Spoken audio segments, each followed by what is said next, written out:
Hi friends, welcome to Vinayaga Arts and Crafts. இப்போ நம்ம அடுத்து என்ன பார்க்க போறோம்னா ஜர்தோசி செயின் ஸ்டிச் வந்து பார்க்க போறோம். இந்த ஸ்டிச்சுமே வந்து நம்ம நார்மல் நீடில் யூஸ் பண்ணி தான் பார்க்க போறோம். முன்னாடி வந்து குந்தன்ஸை சுற்றி எப்படி அவுட்லைன்ஸ் போடுறது அப்படிங்கிறது வந்து நம்ம பார்த்துருப்போம். இப்போ வந்து பார்த்துட்டிங்கன்னா ஜர்தோசி யூஸ் பண்ணி செயின் ஸ்டிச் வந்து எப்படி போடுறது அப்படிங்கிறத பார்க்கலாம்.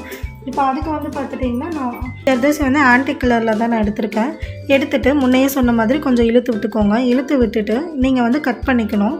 கட் பண்ணுறது வந்து பார்த்துட்டிங்கன்னா இந்த மாதிரி ரெண்டையும் ஜாயின் பண்ணிக்கோங்க. ஜாயின் பண்ணிவிட்டு இந்த எண்டு இருக்கும் இல்லையா, இந்த எண்டும் இந்த மாதிரி வச்சுக்கோங்க ஈஸியாக கட் பண்ணுறதுக்கு.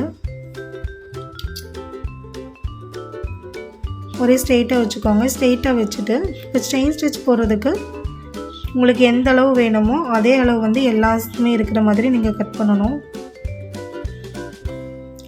ஃபஸ்ட்டு வந்து இதை ஈவனாக வச்சுக்கோங்க, அப்போ தான் கரெக்டாக வரும். இப்போ இந்த நாளும் ஈவனாக இருக்கிற மாதிரி வச்சுக்கோங்க. வச்சுட்டு எந்த அளவுக்கு வேணுமோ அந்தளவு வந்து கட் பண்ணிக்கோங்க. இதே மாதிரி இப்படி வச்சு கண்ணளவு தான் இது மெஷர்மெண்ட் எடுத்தும் கட் பண்ணலாம். இல்லை ஒரு நமக்கே தெரியும்ல இந்த அளவுக்கு இருந்தால் கரெக்டாக இருக்கும்னா அந்தளவுக்கு வச்சும் கட் பண்ணிக்கலாம். இல்லை உங்களுக்கு அது ரிஸ்கியாக இருக்குது அப்படின்னு ஃபீல் பண்ணிங்கன்னா ஆல்ரெடி கட் பண்ணிங்க இல்லையா அந்த அளவு வந்து இப்படி நீங்கள் வச்சுட்டு அப்படியே வந்து கட் பண்ணிக்கலாம். இப்போ நீங்கள் எடுத்து வைக்க வேண்டியதில்லை. இப்போ கீழே இருக்குன்னா இந்தளவு நீங்கள் வச்சு பார்த்துக்கோங்க, எவ்வளோ இருக்குன்னு பார்த்துட்டு நீங்கள் அப்படியே வந்து இப்படி வந்து கட் பண்ணிக்கலாம். இப்போ வந்து செயின் ஸ்டிச் போடுறதுக்கு நார்மல் நீடில் வந்து இந்த த்ரெட்டை வந்து நான் ஃபிக்ஸ் பண்ணி வச்சுருக்கேன். எண்டில் வந்து நாட் போட்டு வச்சுருக்கேன். இது வந்து நம்ம எடுத்துக்கிறோம்.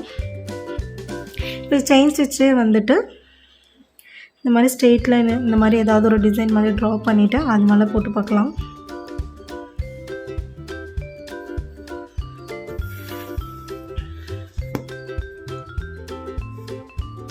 இப்படி இருக்குன்னா இதை வந்து நீங்கள் இப்படியே வந்து கோர்த்துக்கலாம். கோர்த்துட்டு இதை வந்து இதோட எண்டுக்கு வந்து இந்த மாதிரி தள்ளி விட்டுக்கோங்க. தள்ளி விட்டுட்டு எங்கே ஸ்டார்ட் பண்ணிங்களோ அங்கேயே வந்து இந்த மாதிரி குத்துனீங்கன்னா ஒரு லூப் மாதிரி ஃபார்ம் ஆகும் நமக்கு.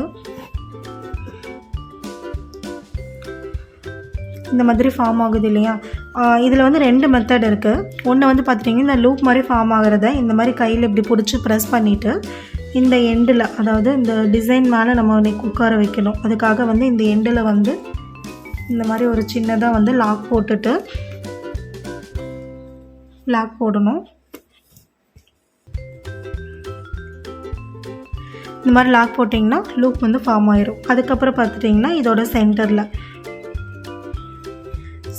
வந்து திரும்ப இதே ஸ்டெப்பை வந்து ரிப்பீட் பண்ணணும். அதாவது இந்த மாதிரி சென்டரில் விட்டுட்டு இன்னொரு ஜர்தோசி எடுத்துகிட்டு அதே இடத்துல வந்து நம்ம ஸ்டிக் பண்ணுறோம். ஒன்றா நீங்கள் வந்து சென்டர் அப்படின்னா கரெக்டாக சென்டர்லேயே வைக்கணும் அப்படின்னு இல்லை. சென்டர்லேருந்து இந்த எண்டு வரைக்கும் இல்லை எந்த டிஸ்டன்ஸில் வேணாலும் வச்சுக்கலாம். அதாவது 3/4 இல்லை 1/4 அந்த 1/4 வச்சிங்கன்னா கரெக்டாக இருக்காது. சென்டர்லேருந்து எண்டுக்குள்ளே எந்த டிஸ்டன்ஸில் வேணாலும் நம்ம வச்சுக்கலாம். இது என்னென்னா கரெக்டாக வரணும் அப்படின்னா நீங்கள் ஃபஸ்ட்டு இந்த ஜர்தோசி கோர்த்திங்க இல்லையா, கோர்த்ததுக்கப்புறம் இந்த எண்டுக்கு வந்து தள்ளி விட்டுட்டு இப்படி நீங்கள் பிடிச்சிட்டு பண்ணும்போது தான் உங்களுக்கு கரெக்டாக வரும். அப்படியே பண்ணிங்கன்னா கரெக்டாக வராது. இப்போ பார்த்துட்டிங்கன்னா இந்த மாதிரி ஒரு லூப் ஃபார்ம் ஆகிருக்கும்.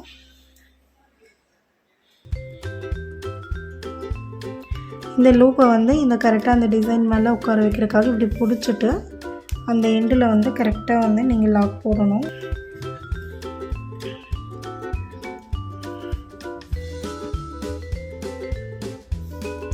இந்த மாதிரி லாக் போட்டிங்கன்னா செயின் ஸ்டிச் வந்து ஃபார்ம் ஆகும்.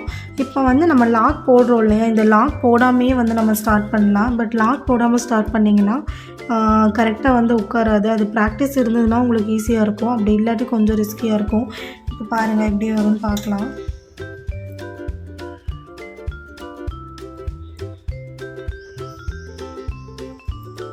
இந்த எண்டில் வந்து நல்லா தள்ளிட்டு அதுக்கப்புறமா ஸ்டார்டிங் பாயிண்ட்லேயே இப்படி குத்துனிங்கன்னா இந்த மாதிரி வரும் இல்லையா. இப்போ நம்ம வந்து எண்டில் லாக் போடாமையே அதோட சென்டரில் வந்து இப்படி குத்துறோம். அடுத்த செயினை வந்து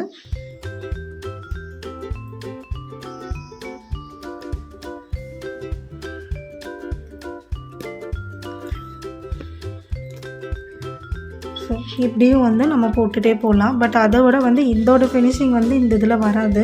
ஏன்னா கொஞ்சம் பார்த்திங்கன்னா கொஞ்சம் நெளிஞ்சலாக இருக்குது பார்த்திங்களா. இந்த இடத்துல லாக் போடும்போது இந்த இது வந்து கரெக்டாக இழுத்து இருக்கிறதுனால கரெக்டாக இருக்கும்.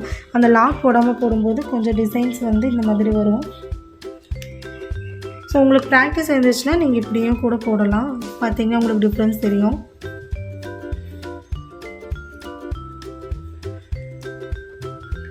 இப்போ இதை வந்து கடைசியில் இழுத்து விட்டுட்டு அதுக்கப்புறம் நீங்கள் இந்த இடத்துல லாக் போடும்போது தான் கரெக்டாக வரும் ஜர்தோசியை.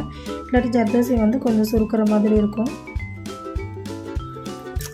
கரெக்டாக இப்போ செயின் ஸ்டிச் வந்து அழகாக வந்திருக்கும். ஸோ இப்படி தான் வந்து ஜர்தோசியில் செயின் ஸ்டிச் வந்து நம்ம போடுவோம். இது வந்து ஃபில்லிங்காக யூஸ் பண்ணுறது தான். இதை யூஸ் பண்ண டிசைன்ஸ் வந்து இந்த வீடியோவில் வந்து நான் அட்டாச் பண்ணுறேன். ஸோ அதை பாருங்கள். இதை நல்லா ப்ராக்டிஸ் பண்ணிங்கன்னா ரொம்பவே அழகாக வரும். இதில் என்ன ப்ராப்ளம்ஸ் வந்து ஃபேஸ் பண்ணுவீங்கன்னா கொஞ்சம் டைம் வந்து கன்சியூமிங்காக இருக்கும் ஸ்டார்டிங்கில். அப்புறம் ப்ராக்டிஸ் பண்ணிட்டீங்கன்னா கொஞ்சம் ஃபாஸ்ட்டாக போடுற மாதிரி இருக்கும்.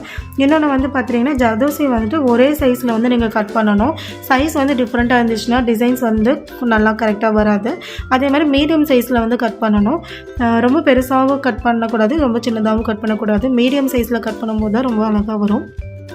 நீங்கள் வந்து இதை எப்படி அளவு வச்சுக்கலான்னா ஒரு மேக்ஸிமம் வந்துட்டு 1.5 சென்டிமீட்டர், அதுக்கு மேலே வந்து லென்த் எடுக்காதீங்க. 1 சென்டிமீட்டர்லேருந்து 1.5 எடுத்துக்கோங்க. அப்படி எடுத்திங்கன்னா கரெக்டாக வரும். ஸ்டார்டிங்கில் ப்ராக்டிஸ் பண்ணும்போது அந்த மாதிரி பண்ணிக்கோங்க. இன்னொன்று வந்து கட்டர் வந்துட்டு இதுக்குன்னு ஜர்தோசிக்குன்னு தனியாக வச்சுக்கோங்க. அப்படி பண்ணும்போது தான் கரெக்டாக இருக்கும். இந்த ஸ்டிச்சை வந்து பார்த்துட்டிங்கன்னா ஜர்தோசியில் எல்லா டைப்ஸ்லேயும் வந்து நம்ம போடலாம். அதாவது தின் ஜர்தோசி, திக் ஜர்தோசி, அதுக்கப்புறம் கிளிட்டர் ஜர்தோசி அப்படிலாம் இருக்கு இல்லையா. எந்த ஜர்தோசி யூஸ் பண்ணி இந்த ஸ்டிச் வந்து நம்மளால் போட முடியும். ஸோ இதுக்கான ரெஃபரன்ஸ் இமேஜ் வந்து இந்த வீடியோவில் நான் அட்டாச் பண்ணுறேன்.